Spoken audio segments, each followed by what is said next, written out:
안녕하세요. 한 변호사 함철성 변호사. 배변호사 배양미 변호사입니다. 한 변호사님 인스타그램 보면 그 먹스타그램이라고 할 만큼 맛집 인스타가 되게 많은데요. 어떻게 찾아서 가세요? 그냥 뭐 유튜브도 보기도 하고 또 뭐 블로그를 검색하기도 하고 다양한 방법으로 일단 검색을 하지만 뭐 막상 가보면은 실제 생각했던 거랑 다른 데가 많아가지고 직접 경험하는 게 최고인 것 같습니다. 가끔 저희 리뷰 같은 것도 보고 가잖아요. 그 리뷰 보고 가면 그 실제 리뷰 별점이랑 음식점 맛이랑 거의 일치하나요? 뭐 일치하는 데도 있지만 괴리가 큰 데도 있어가지고 내가 이번 추석 연휴 때 그 속초를 여행 갔었는데 그 성시경이 아주 막 극찬한 집이 있어가지고 아침 7시에 가서 웨이팅까지 해가지고 예약을 했었는데 막상 먹어보니까 이게 뭐 실제 그냥 주변에서 흔하게 볼 수 있는 맛이 아니었던가. 근데 또 정작 어느 집은 또 리뷰랑 일치하는 데도 있고 실제와 그냥 현실 사이에 괴리감이 좀 있는 것 같아 항상. 어쨌든 예전보다는 그 리뷰가 엄청 그 힘이 막강해진 것 같은데요. 그러다 보니까 저희 상담 사례들 중에서 리뷰를 올렸는데 업체 쪽에서 명예훼손이라고 고소를 하겠다는 분, 그리고 고소를 당해가지고 나 고소 당했는데 어떡하냐, 나한테 뭐 형사 고소도 하고 민사로 뭐 돈도 물리겠다고 한다, 이렇게 찾아오시는 분들이 좀 되게 많아졌거든요. 그래서 오늘은 그 인터넷 댓글과 관련해서 이게 명예훼손이 어떤 경우에 되는지 또 안 되는지 거기에 대해서 얘기를 해보려고 합니다. 그래서 저희가 법무법인 신원에서 실제로 진행했던 사례를 하나 가지고 와서 제가 소개를 해드릴 건데요. 제가 잠시 보고 읽어볼게요. 저는 중학생 아들을 둔 40대 엄마, 가명으로 김지은입니다. 제가 요즘 억울해서 잠도 못 자고 있어요. 제 아이가 최고의 학습 학원에 다녔었는데요. 반에 문제가 좀 많았습니다. 선생님이 자주 지각을 하시고 특별한 공지 없이 갑자기 학원 운영 방식이 바뀌기도 했고요. 또 불만이 많은 학부모들이 있었는데 그래서 제가 가서 따졌더니 거기서 막 소리도 지르고 그러더라고요. 그래서 제가 리뷰에다가 소리를 지르고 가관이다, 뭐 협박 아닌 협박을 받았다, 이런 것까지 좀 썼습니다. 근데 실제로 정말 제가 겪은 걸 쓴 거고요. 다른 학부모들도 그 학원의 실체를 알아야지 될 것 같아가지고 정의감에 적었거든요. 그랬더니 학원에서 저를 명예훼손이랑 업무방해죄로 고소를 했어요. 경찰에서 당장 다음 주에 조사받으러 오라고 하는데 저 어떡하죠? 그 학원에서는 고소도 하고 저한테 수억원 대 손해배상도 물린다 그래가지고 너무 걱정돼서 변호사님 찾아왔습니다. 결국 이런 일들이 요새 좀 많이 일어나는 것 같습니다. 그래서 가장 중요한 거는 일단은 두 가지만 체크하시면 될 것 같은데요. 과연 그 인스타나 그런 카페 같은 데에 댓글을 올린 글이 진실한 사실에 근거했는지가 첫 번째고요. 두 번째는 과연 그게 비방의 목적이 있었는지, 즉 달리 말하면은 공익적 목적으로 그 댓글을 달았는지가 가장 중요한 핵심 기준인 것 같습니다. 그러면 여기 사연자분이 여기서 뭐 소리를 지르고 가관이었다, 뭐 협박 아닌 협박을 당했다, 이렇게 얘기했는데 이런 건 문제가 안 되나요? 결국 명예훼손이 되려면은 이게 뭐 진실한 사실이건 허위 사실에 근거한 명예훼손이건 명예훼손이라는 것 자체는 사람의 사회적인 평가를 저할 만한 요소가 있어야 되는데 과연 이게 조금 전에 배 변호사가 말한 것처럼 뭐 협박 아닌 협박, 소리를 지르는 등 가관이었다는 것이 뭐 사실의 적시인지 안 그러면은 본인의 그냥 주관적인 평가에 근거한 것인지가 일단 첫 번째로 중요한 요소일 것 같아. 그래서 이번 사건의 경우에도 어떻게 보면 이런 행위들 자체가 나는 이거는 사실을 적시해서 명예훼손을 할 만한 고의가 없었다. 달리 말하면은 나의 주관적인 평가에 불과하지 이거를 사실의 적시라고 볼 만한 여지가 없다라는 것도 가장 큰 중요한 요소였었지. 그러면 거기 인터넷에 쓴 그 댓글에 내가 썼던 하나하나가 실제로 있었던 일이면 문제가 없는 거예요? 주된 요소 중에 일부 약간 좀 허위의 요소가 개입됐다 하더라도 우리 대법원 판례는 가장 큰 그 목적 범위 내에서 전반적으로 사실에 부합한다면은 뭐 부수적인 약간 좀 일부 사실에 허위가 있더라도 사실이라고 보기 때문에 그 점에서는 명예훼손에 일단 성립 안 된다고 봐야겠지. 근데 다음으로 중요한 거는 뭐 공익적인 목적이 있어야 되는데 공익적인 목적이라는 거는 비방의 목적과 약간 반비례하는 관계인 것 같거든. 난 정말 이게 너무너무 억울해. 왜냐면은 이건 나만 당한 게 아니라 주변에 있는 사람들한테도 이런 학원이 이런 문제점이 있다는 거를 내가 정말 소비자 후기라는 관점에서 이게 좀 말할 필요가 있다 라던가 그 글을 올린 카페가 결국 이런 뭐 어느 특정 커뮤니티에 이런 글이 많이 올라왔던 카페라던가 또 그 학원을 뭐 이니셜을 적시하지 않고 좀 특정성을 가리면서도 이런 학원을 다니는 사람들을 위해서 좀 이런 정보를 제공했다면은 비방의 목적은 부정되면서 공익성이 인정돼 가지고 뭐 정통방법상 명예훼손은 성립하지 않는다고 봐야 되는 게 요즘 판례의 추세인 것 같습니다. 아까 그 성명 가리는 거 말씀하셨는데 만약에 인터넷에 제가 만약에 성수동에서 향리 미용실을 한다고 하면 성수동에 있는 H&M 미용실 이렇게 쓰면 이건 특정이 된 거예요? 아니면 안 된 거예요?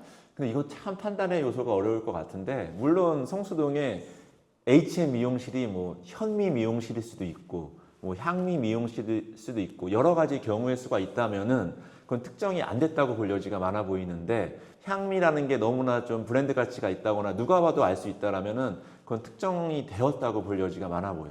그러면 그렇게 해가지고 거짓말을 써서 막 비방하는 걸 남기면 그거는 처벌이 되는 거죠? 그럼 이게 결국 아까도 말했지만 이 명예훼손죄의 가장 중요한 거는 진실한 사실인지가 첫 번째인 거고 두 번째는 공익적인 목적이 있어야 한다는 건데 이미 허위 사실 적시했다라면 첫 번째 허들에서 걸리기 때문에 이거는 처벌 받을 수밖에 없는 사항이 되겠지.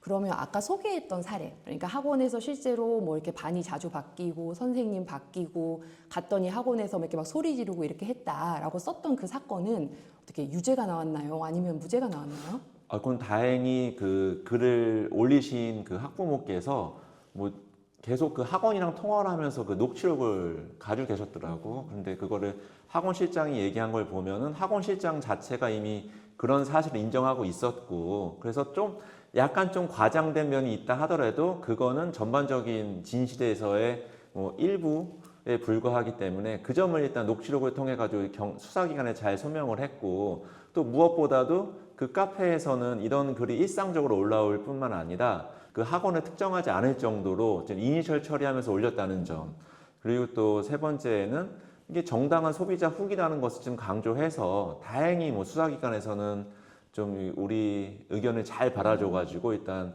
무혐의 의견으로 일단 불송치했었던 사례입니다.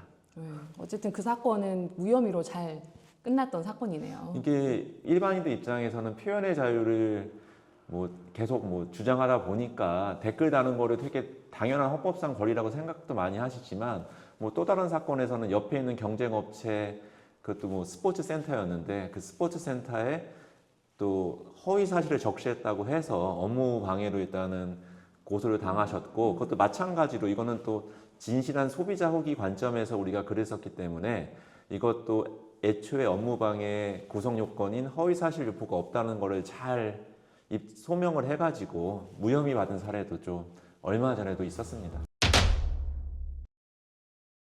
제가 지금 하고 있는 사건 중에는요, 이제 식당에서 댓글을 달았던 평점 리뷰를 쓰는 내용이었는데, 저희가 이제 보통 고소를 할 때 허위사실 명예훼손으로 고소를 하기도 하고요. 그 다음에 사실적시 명예훼손으로도 고소를 합니다.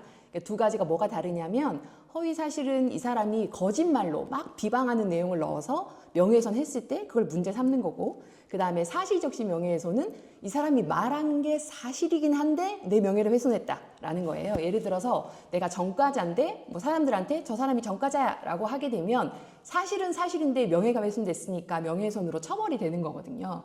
근데 이제 보통 우리가 그 네이버 리뷰 이런 거를 그 명예훼손 고소할 때는 보통은 허위사실 적시 명예훼손으로 고소를 합니다. 이 집 음식이 진짜 맛이 없고요. 사장님이 너무 불친절해요. 제가 뭐 이것 좀 해달라 그랬더니 와서 막 소리를 빽빽 질렀어요. 이렇게 리뷰를 남기면 보통은 업장에서 그걸 인정하기 싫어하잖아요. 그러니까 이 사람이 거짓말로 리뷰를 남겼다라고 이제 보통 고소를 하게 되고요. 나중에 확인해 봤더니 뭐 음식이 맛있냐 아니냐는 뭐 개인적인 의견이고, 실제로 와서 좀 화를 내고 그랬다면은 이게 사실이 돼가지고 허위사실 명예훼손은 무죄가 나오는 게 보통의 이제 고소 패턴인데, 제가 어떤 경험했던 사건은 그 가게에서요, 마찬가지로 뭐 음식이 어쩌고 뭐 사장님이 불친절하고 막 이런 내용을 썼는데, 그건 사실이다. 그건 사실인데 명예를 훼손했다라고 해가지고 사실적시 명예훼손으로 고소를 했던 사건이 있었습니다. 참 이런 부분이 좀 판단하기가 쉽지 않은 것 같습니다. 거기에 대해서 혹시 한 변호사님은 어떻게 생각하세요? 아니 뭐 없는 데서는 나라님도 욕하는 마당에 이걸 굳이 지금 뭐 21세기에 표현의 자유가 일상적으로 일단 모든 국민이 다 인식하고 있는 상황에서 내 생각엔 굳이 사실적시 명예훼손까지 처벌할 필요가 있을까? 이건 좀 형법에 뭐 최소 침해의 원칙에 좀 반하지 않을까? 일단 나는 그렇게 생각을 하고 있어. 이건 좀 과잉금지 원칙 위반 아닌가? 대변은 어떻게 생각하는데? 저도 뭐 틀린 말은 아니라고는 생각을 하고 있는데요. 실제로 지금 공고도 많이 받고 있는 사항이고, 근데 저는 일단은 유지하는 게 맞지 않나라고 생각을 합니다. 이유 중에 하나는 우리가 형사고소를 할 때는 경찰에서 수사를 하면서 내용을 정리해주기 때문에 어떤 면에서는 비용이 들지 않을 수 있거든요. 근데 이제 이거를 형사로 풀지 못하고 민사로만 풀게 되면 본인이 소송을 해야 되는데 솔직히 좀 어렵죠. 셀프 소송이 좀 어렵기 때문에 사실상 변호사를 선임해야 되고, 이 명예훼손 침해 같은 경우는 이제 손해배상 금액이 지금은 그렇게 많지 않습니다. 예를 들어서 명예훼손으로 300만 원 벌금을 받으면 손해배상금도 300 언저리인 경우가 좀 많이 있죠. 이렇게 손해배상금이 그렇게 크지 않은 반면 변호사 선임료는 가격이 있기 때문에 실질적으로 내가 돈을 떠나서 내 명예를 위해서 소송을 하겠다, 나는 그 정도의 경제적인 여유는 있다, 이런 분들은 가능한데 그거보다 좀 더 경제적 약자 입장에서는 좀 대응을 하기 어렵지 않을까, 그런 면에서 형사처벌도 남겨둬야 되지 않을까라는 게 저희 개인적인 의견입니다. 이건 민사상 손해배상 액수를 올려야 될 것 같아. 미국처럼 뭐 징벌적 손해배상처럼 단순하게 우리나라는 뭐 정말 말 그대로 300, 500 이게 아니라 정말 사람의 명예를 훼손해서 이 사람이 사회적으로 완전 매장이 됐다면은 이 사람의 명예적 가치를 단순하게 500이나 1000으로 평가할 수 있을까? 나는 정말 아주 본보기라도 좀 억대라도 위자료 판결이 나온다면은 사람들이 좀 더 그런 점에 면에서는 좀 조심하지 않을까라는 게 일단은 내 생각이야. 네, 맞는 말씀인 것 같아요. 지금 너무 배상 금액이 적어서 사실은 민사로 해결을 하기에는 좀 실효성이 약한 면이 있는데요. 네, 어쨌든 저는 이제 유지 입장이다 보니까 저희가 또 했던 다른 사례를 하나 말씀드리면, 저희 의뢰인이 이제 성범죄를 저질렀어요. 이를테면 강제추행을 해가지고 이제 실제로 이제 벌금을 받았고요. 이렇게 아주 심한 정도는 아니었고 이제 벌금을 받은 사안이었는데 잘못했죠. 잘못했는데 그 피해자분께서 그거를 그분 직장, 국민신문고, 그다음에 지역 맘카페, 그리고 뭐 전국에 있는 뭐 유명 무슨 그런 카페들 있잖아요. 거기에 전부 다 올리고 아파트 단지를 다 돌아다니면서 이런 사람은 우리 사회에서 뭐 이렇게 없어져야 된다, 뭐 이러면 안 되지 않냐 그래갖고 거의 그 동네가 다 소문이 날 정도로 이렇게 밝혀졌어요. 그래서 이게 그분 이 뭐 잘못한 게 있어서 사실은 뭐 할 말은 없지만 그분한테도 아내분이 있고 또 딸이 있고 좀 뭐 어르신들이 같이 살고 있었거든요. 그러니까 그 아내분이나 딸 같은 경우에는 사실상 그 명예훼손, 사실이지만 명예훼손으로 인해 가지고 뭐 친구들한테도 좀 따돌림도 받고 뭐 이런 좀 문제가 좀 발생한 게 있었습니다. 근데 이게 이제 민사상 손해배상 청구를 지금 어떻게 보면은 하는데 그거 위에 사실 형사처벌도 받아야 좀 이런 행위를 하면 안 된다는 거예요. 사실상 이거는 사적 제재거든요. 이런 사적 제재를 좀 하는 걸 말릴 수 있지 않을까라는 좀 그런 생각도 들고요. 뭐 물론 그 사적 제재라고 볼 수도 있지만 한편으로는 그 피해자 입장에서는 좀 얼마나 억울했을까. 아, 그렇죠. 피해자 네. 가족 입장에서는 정말 얼마나 이 답답한 마음으로 좀 그저러는 점을 호소하지 않았을까. 물론 뭐 그 수단적인 면에서는 너무 과도한 면도 없지 않아 있었지만 좀 그런 면도 생각해 봐야 되지 않을까. 이 법이라는 게 생각할수록 어려운 것 같습니다. 어려운 것 같아요. 네, 그래서 그 사례도 형사 고소는 하지 않았고 그냥 민사적으로만 쌍방간에 지금 진행이 되고 있는데요. 그런 면이 참 좀 어려운 과제인 것 같아요. 네. 조만간 사실적시 명예훼손이 좀 없어질 것 같고, 이게 유엔 권고안에서도 우리나라는 그런 좀 비범죄하는 그 국가로 좀 권고가 온 것 같더라고. 나중에 없어지더라도 허위 사실을 적시하거나 또는 뭐 젠더 갈등을 일으키거나 이렇게 왜 굉장히 모욕적인 표현들 있잖아요. 성적인 그런 발언이라든가 그런 거에 대한 제재는 반대로 더 강해져야 되지 않을까라고 생각이 됩니다. 네. 당연하지. 이 사실적시 명예훼손이 없어진다고 해서 표현의 자유가 무한정 보장되는 것도 아닐 뿐만 아니라, 나는 솔직히 얘기하거든. 우리 아들한테나 누구한테도 항상 10명 이상에는 카톡방에서 너가 글을 쓰는 거는 누군가가 다 볼 수도 있고 그 점이 나중에 다 문제가 될 수 있기 때문에 표현 하나하나 다 조심조심 해야 된다. 그냥 안 쓰는 게 최상책일 것 같다. 그렇게 좀 소극적으로 얘기를 해주고 있지. 그래서 뭐 그런 점에서 본다면은 좀 이런 주제는 앞으로 좀 사회적으로 공론화되어서 빠른 시간 내에 좀 가타부타 입법이 나와야 되지 않을까. 뭐 몇 년 전에 헌법재판소 판례가 나왔긴 했지만은 이제 다시 한번 좀 이걸 공론화해야 될 시점인 것 같아가지고 오늘 좋은 주제로 얘기를 한 것 같다. 네, 헌법재판소에서는 5대 4로 아직까지는 사실적시 명예훼손이 합헌이다라고 나왔는데요. 말씀하셨던 것처럼 세계적인 추세가 그 사실적시 명예훼손은 없애는 분위기여가지고 앞으로 없어질 수도 있을 것 같습니다. 그런 경우에도 허위사실이나 비방은 문제가 된다는 것을 잊지 말았으면 좋겠습니다. 그래서 좀 마지막으로 조금 꼭 우리 이 구독자분들한테 당부드리고 싶은 말은 지금까지는 일단 사실적시 명예훼손이 아직까지 유지되고 있기 때문에 진실한 사실이더라도 명예훼손이 성립될 수 있다는 것을 꼭 아셔야 되고요. 두 번째는 이 사실적시나 주관적 평가는 한 끗 차이기 때문에 정말로 댓글을 안 다시는 게 상책이지만 댓글을 다시고 싶으면은 내 개인적인 생각으로는 이게 또 주관적인 평가라는 그 단서 조항을 좀 요소로 달아둬야 되지 않을까. 그리고 세 번째는 이 공익적인 목적이라는 걸 강조하셔야 될 것 같습니다. 댓글을 정말 다시고 싶으면. 마무리할까요? 마무리? 네. 지금까지 한 변호사 대 변호사였습니다. 안녕. 안녕.